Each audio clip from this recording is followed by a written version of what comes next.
Hello, good morning dear students. Today we are going to start our new chapter number 6 which name is combustion and flame. आज का हमारा chapter है combustion and flame. combustion means होता है जलना and flame means होता है law. इसमें आप जलना और लॉ देख रहे हैं, इसका मतलब यहाँ पर फायर की बात की जा रही है, आग की बात की जा रही है. इस चैप्टर में हमें इन सब के बारे में पढ़ना है. तो आइए देखते हैं combustion क्या होता है. The chemical process in which a substance reacts with oxygen to give heat and light is called combustion.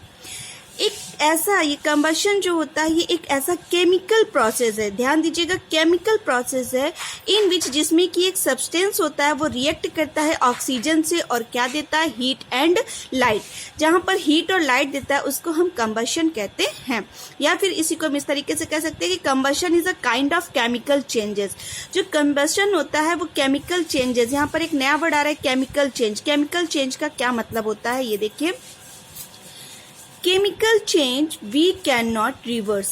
Reverse का मतलब होता है कि सपोज करिए हमने पेपर को बर्न किया, जला दिया, तो उससे ऐश बनी, राख बनी. हम वापस उसको फिर पेपर के फॉर्म में चेंज नहीं कर सकते हैं. तो ये हो गया केमिकल चेंज. केमिकल चेंज में एक न्यू सब्सटेंस बनता है और ये इरिवर्सिबल रिएक्शन है, वापस उसी फॉर्म में फिर से चेंज नहीं हो सकती है.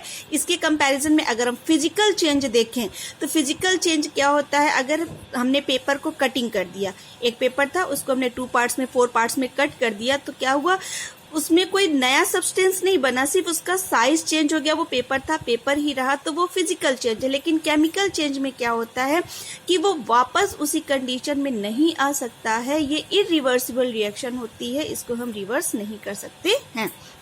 देखिए यहाँ पर केमिकल चेंज का मतलब होता है जहां पर न्यू सब्सटेंस का फॉर्मेशन हो. Example, burning of coal burn हो गया, तो बर्न होने के बाद वो वापस फिर से कोल नहीं बन सकता है. पेपर है, कैंडल है, ये सारी चीजें बर्न हो गई तो वापस उसी पोजीशन में उसी फॉर्म में फिर से नहीं आ सकती हैं. तो ये कैसी रिएक्शन है, इरिवर्सिबल रिएक्शन है और यहाँ पर केमिकल चेंजेस हो रहा है. अब एक क्वेश्चन हमारे दिमाग में जनरेट होता है कि विच out of both do you think is combustion. हमारे पास 2 एग्जाम्पल हैं, उसमें से हम कैसे पता करेंगे किसमें कंबशन हो रहा है, किसमें कंबशन नहीं हो रहा है. फर्स्ट पॉइंट है, on one other hand the coal is burn and it produce heat and light. एक तरफ हमने कोयला लिया और उसको बर्न किया. जब हम उसको बर्न कर रहे हैं तो वहां पर भी हमारी हीट एंड लाइट प्रोड्यूस हो रही है. ठीक है. दूसरा हमने लिया, suppose you switch on the bulb. एक बल्ब है, हम उसको स्विच ऑन कर देते हैं तो वो भी क्या करता है, स्टार्ट हो जाता है प्रोड्यूसिंग हीट एंड लाइट. वो भी लाइट देता है और हीट देता है. तो इन दोनों प्रोसेस में कंबशन कहाँ पर हो रहा है ये आप कैसे प्रूफ करेंगे. दोनों ही हीट एंड लाइट दे रहे हैं, चाहे कोल हो या फिर बल्ब हो. तो यहाँ पर देखिए, हमने कंबशन में पढ़ा कि ऑक्सीजन की रिक्वायरमेंट होती है, केमिकल चेंज होता है, इरिवर्सिबल रिएक्शन होती है और न्यू सब्सटेंस फॉर्म होता है.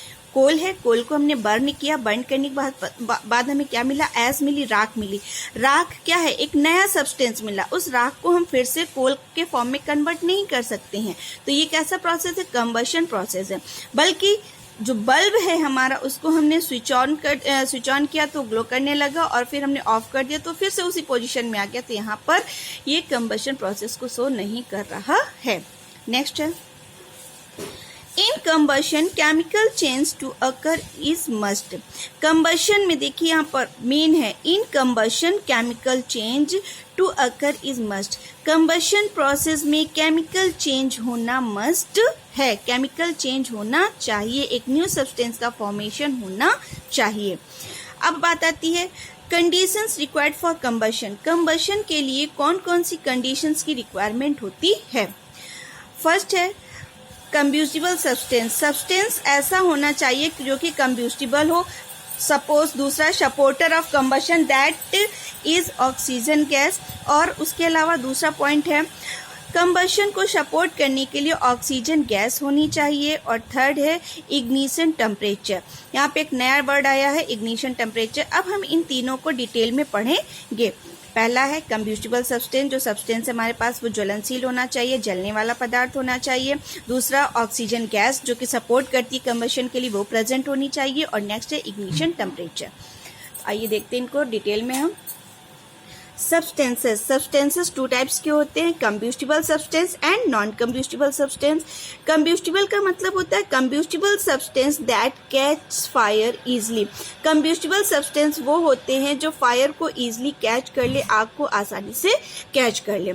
और नॉन कंब्यूस्टिबल वो होते हैं substance that does not catch fire easily, जो कि आसानी से फायर को कैच नहीं करते हैं, आसानी से जो बर्न नहीं होते हैं। एग्जाम्पल है केरोसिन और पेट्रोल। ये आप देखिए, जैसे ही मैच स्टिक हम इनके पास ले जाते हैं तुरंत बर्न होने लगते हैं। और ग्लास है, स्टोन है, ये नॉन कंब्यूस्टिबल है। तो ये आपको समझ में आया। नेक्स्ट है इग्निशन टेम्परेचर क्या होता है।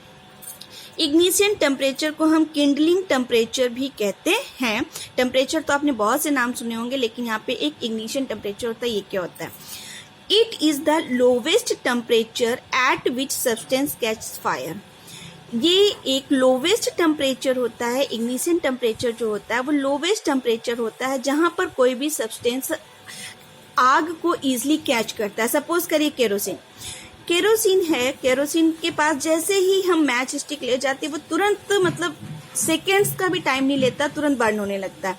उसके कंपैरिजन में अगर हम वुड लें, जब हम वुड को आग से जलाते हैं तो वो थोड़ी देर तक हीट होती है। हीट होने के बाद वो जो वुड है वो क्या करती है, आग को पकड़ती है, फिर वो जलना स्टार्ट करती है। तो इसका इग्निशन टेम्परेचर जो होता है वो पहले इंक्रीज करता है, बढ़ता है, फिर वो जलना शुरू होती है।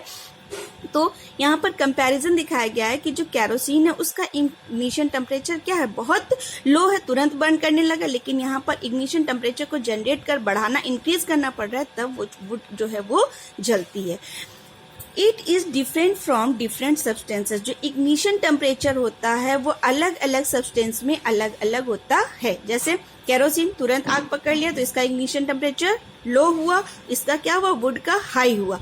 तो यहाँ पर केरोसिन और वुड दोनों अलग अलग सब्सटेंस है और दोनों का जो टेम्परेचर है वो क्या है, डिफरेंट है। एग्जाम्पल देखिए, out of dry leaves and wet leaves which catches fire easily.